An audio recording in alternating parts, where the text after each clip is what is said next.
Okay, real quick, super quick, how to properly diagnose or test a drain pan in a reach-in frozen food case. This is a Kysor one, so this is just, first of probably many examples to come. So we have this drain pan over here. Now you see, I got my water hook up over there because I had to de-ice the case, okay?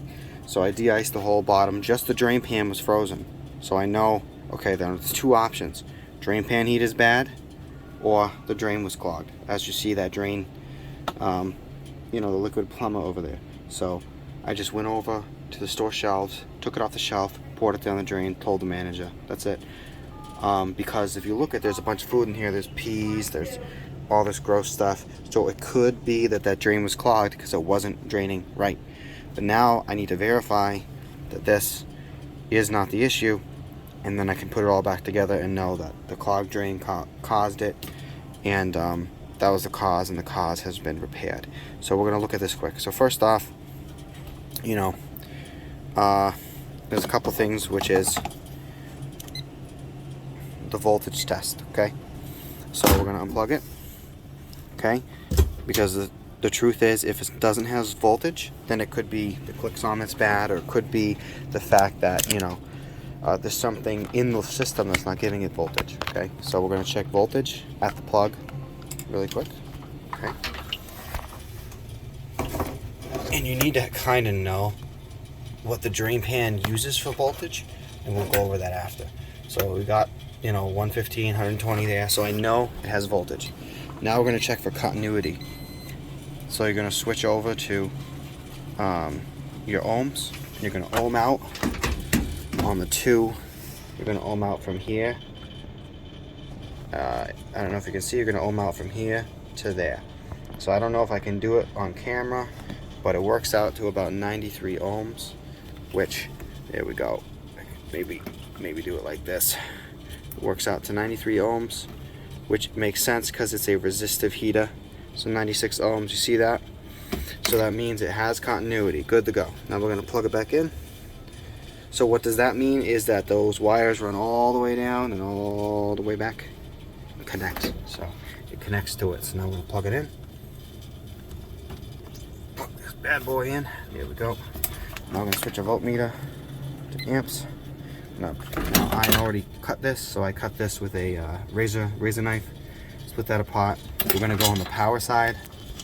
Okay, so remember we just took voltage here. This was the power side over there.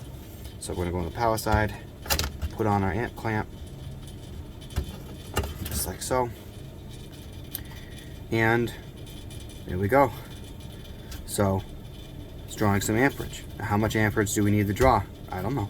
We'll go over that in a minute. Okay. Now from here, what we're going to do is, you're also going to just do a hand test. You're going to touch it. Well, I'm not telling you to do anything. They're hot. Okay, careful.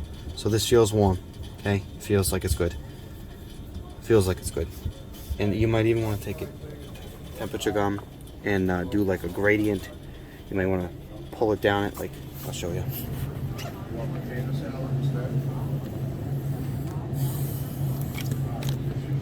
Do different tests down it, because it could be a break in the actual line. You might want to test it, make sure that it's actually heating, feel it, because different areas will also take different amounts of heat from it. It's like that feels very warm there, feels warm here. This heater comes from the bottom. Not all of them resonate all around. The top seems to be like a protective thing, and it only comes out of the bottom on this kind. So feels warm. So drain pan heater feels good. So now what we're going to do is we're going to verify what we got by looking up product information. So we're going to type in that model number into Google, and we're going to get up the case specs. Case specs, you see Kysor Warren case specs. We're going to go down a couple pages. Okay, and we're going to find, it's like this in every kind of spec. So you can do, Hussman, Hill Phoenix. It's going to come down to electrical data right here. We're going to go to drain pan heater, electric defrost, okay, hot gas defrost, so hot gas defrost store.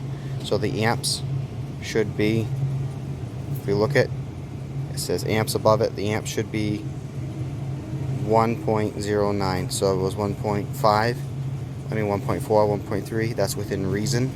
So that's completely fine. And we can also see, yep, that's within reason. So we know our amps are okay. Stop really quick, we're gonna look up here. We're gonna see that right there, it says evap fan and pan heater. Right there, circuits, 115 volts. So it has 115 volts, has proper amperage, it's hot to the touch.